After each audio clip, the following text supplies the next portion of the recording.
Hi everybody. I just want to apologise first of all for it taking me so long to read the next chapter of our book. I was poorly for a little bit and then there have just been so many jobs going on behind the scenes, so I just want to apologise, but we are ready for chapter 10 of Matilda, and I hope that you're enjoying this either with a grown-up or someone who makes you feel happy and safe, that you have a big cuddle while we read chapter 10 of Matilda, called Throwing the Hammer. The nice thing about Matilda was that if you'd met her casually and talked to her, you would have thought that she was a perfectly normal 5.5-year-old child. She displayed almost no outward signs of her brilliance, and she never showed off. This is a very sensible and quiet little girl, you would have said to yourself, and unless for some reason you had started a discussion with her about literature or mathematics, you would never have known the extent of her brain power. It was therefore easy for Matilda to make friends with other children. All those in her class liked her.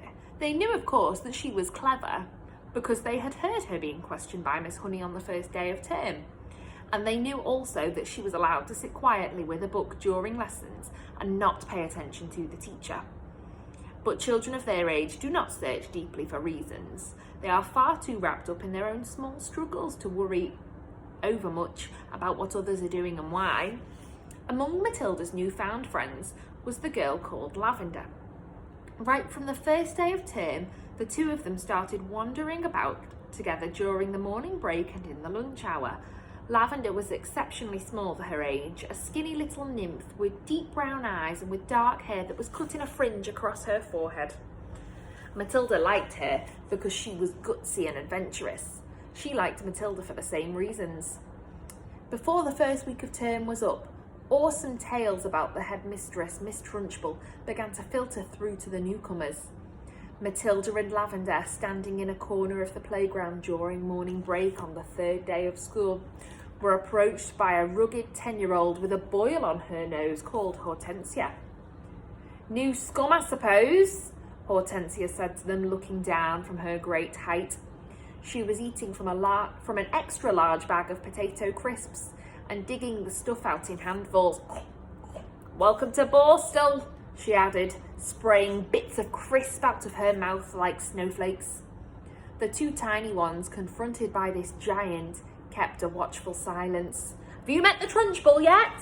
Hortensia asked. Well, we've seen her at prayers," Lavender said, "but we haven't met her."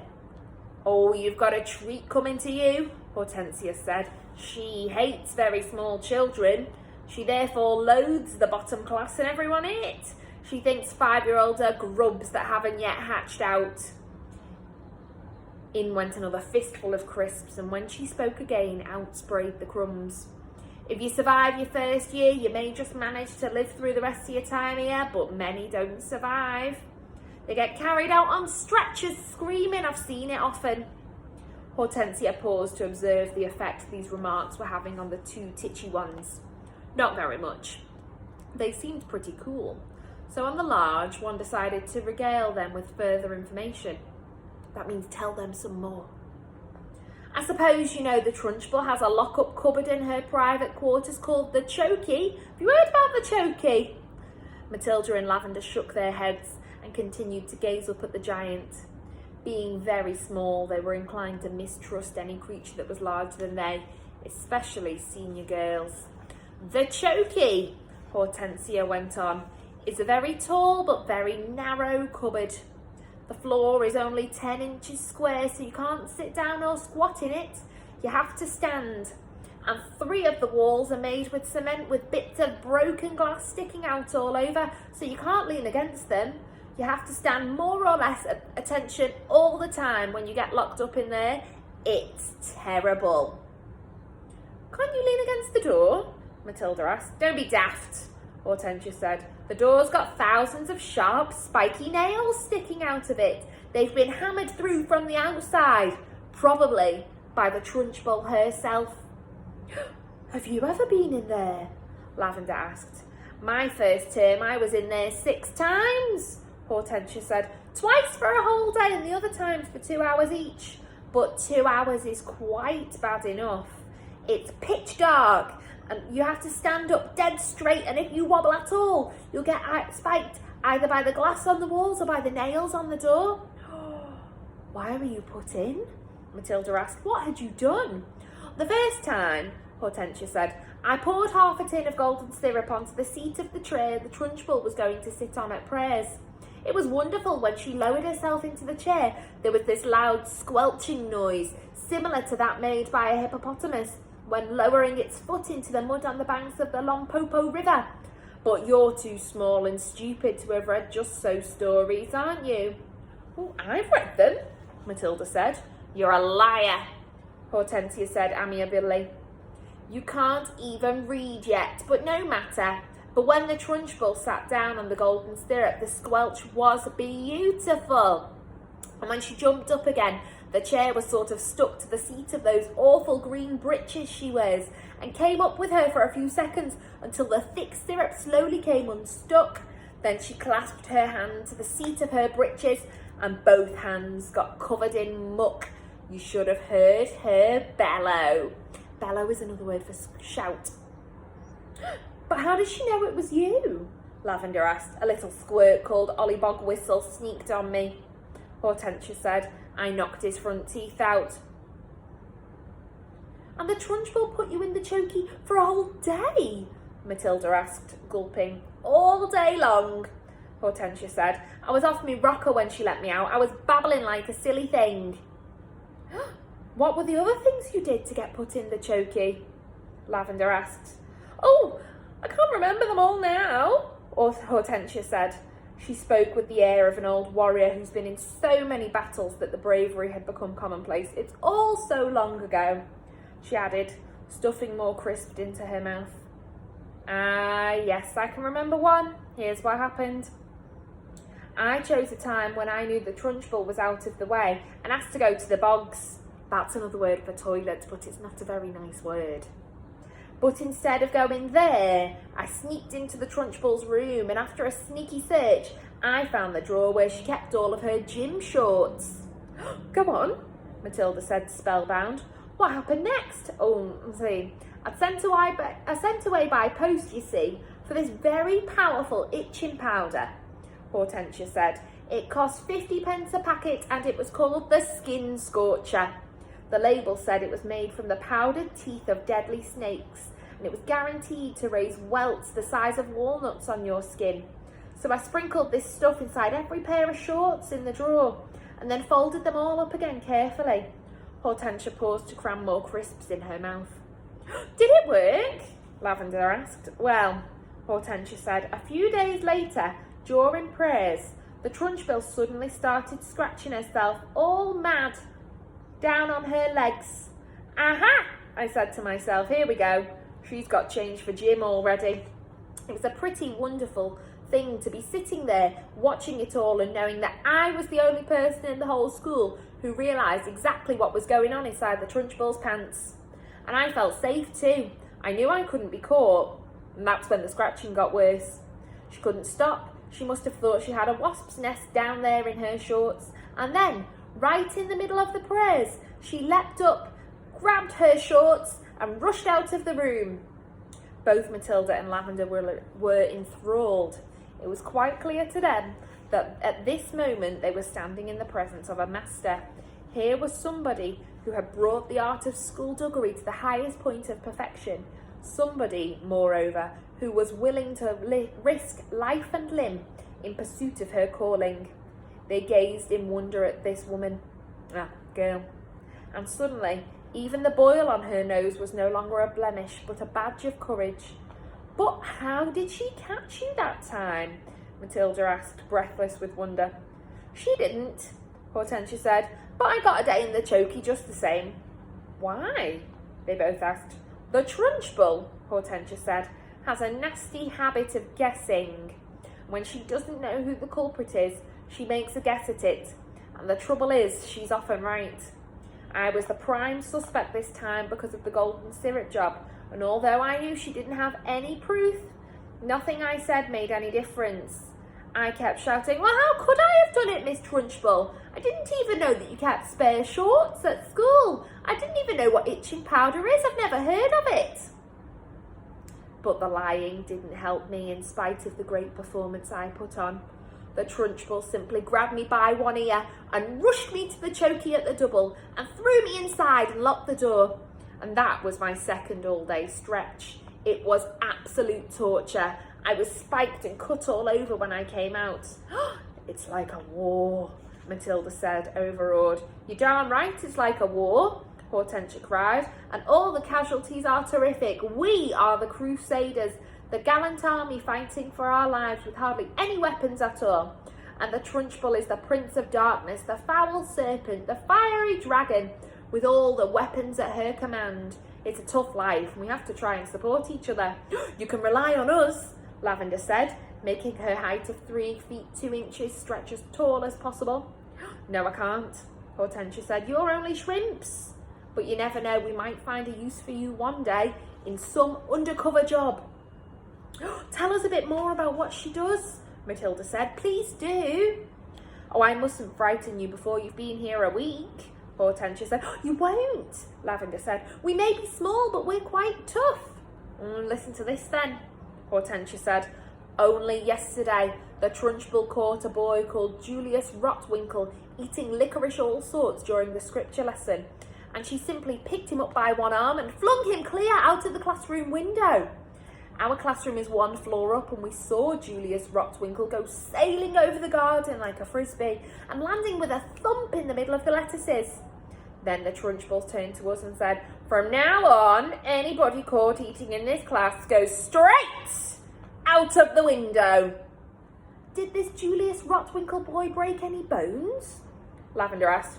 Only a few, Hortensia said. You've got to remember that the Trunchbull once threw the hammer for Britain in the Olympics, so she's very proud of her right arm. What's throwing the hammer? Lavender asked. The hammer, Hortensia said, is actually a great cannonball on the end of this long bit of wire, and the thrower whisks it round and round, his or her head, faster and faster, and then let's go. And you have to be terrifically strong. The Trunchbull will throw anything around just to keep her arm in, especially children. Good heavens, Lavender said. I once heard her say, Hortensia went on, that a large boy is about the same weight as an Olympic hammer, and therefore he's very useful for practicing with.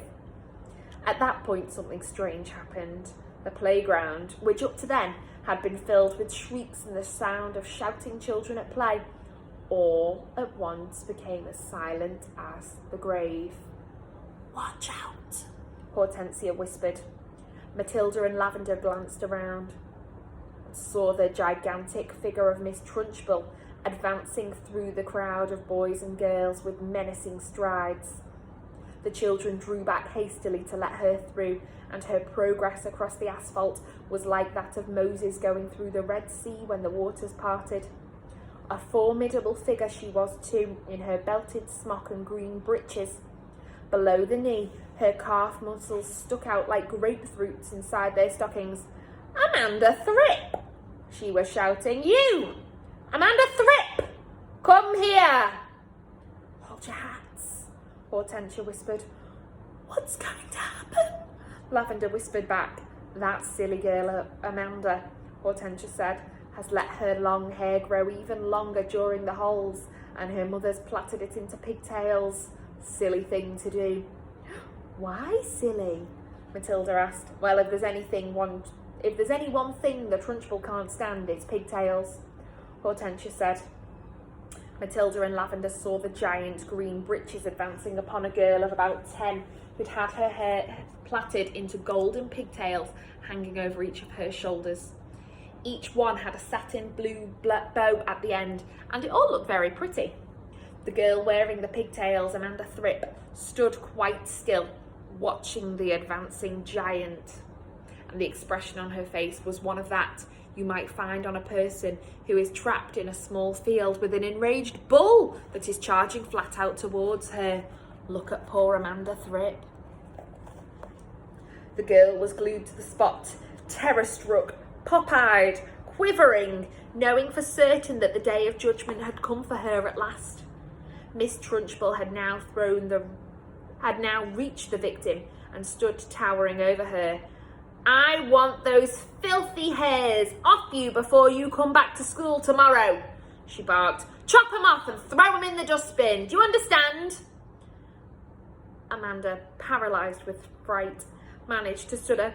"My mummy likes them. She plats them for me every morning." "Your mummy knows nothing," the Trunchbull bellowed. She pointed a finger the size of a salami at the child's head and shouted, "You look like a rat with a tail coming out of its head." My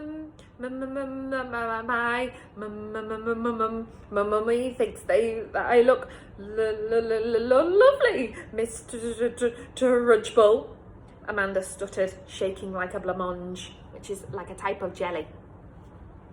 "I don't care what your mummy thinks," the Trunchbull yelled, and with that she lunged forward, grabbed hold of Amanda's pigtails in her right fist and lifted the girl clear off the ground.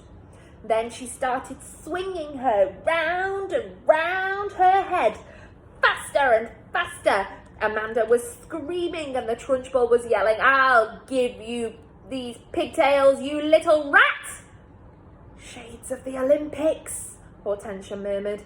"She's getting up to speed now, just like she does with the hammer. 10 to 1, she's going to throw her." And now the Trunchbull was leaning back against the weight of the whirling girl and pivoting expertly on her toes, spinning round and round and round. And soon Amanda Thripp was travelling so fast that she became a blur, and suddenly, with an almighty grunt, the Trunchbull let go of her plaits, and Amanda was sailing like a rocket straight over the wire fence of the playground and high up into the sky. Oh dear, poor Amanda Thripp. "Well thrown, sir," someone shouted from across the playground, and Matilda, who was mesmerised by the whole crazy affair, saw Amanda Thripp descending into the long, graceful parabola onto the playing field below. She landed on the grass and bounced 3 times, finally coming to a rest. And then, amazingly, she sat up. She looked a trifle dazed, and who could blame her? But after a long minute or so, she was on her feet again, tottering back towards the playground. The Trunchbull stood on the playground, dusting off her hands. "Not bad," she said, "considering I'm not in strict training. Not bad at all." Then she strode away. "She's mad," Hortensia said. "But don't the parents complain?" Matilda said. "Would yours?" Hortensia asked. "I know mine wouldn't. She treats the mothers and fathers just the same as the children, and they're all scared to death of her. I'll be seeing you sometime, you two." And with that, she sauntered away. Oh my goodness me, that was a very scary chapter indeed. I'm so glad that none of our teachers at our school are that scary. I'll see you very soon for chapter 11, and chapter 11 is called Bruce Bogtrotter and the Cake. Bye everybody, see you soon.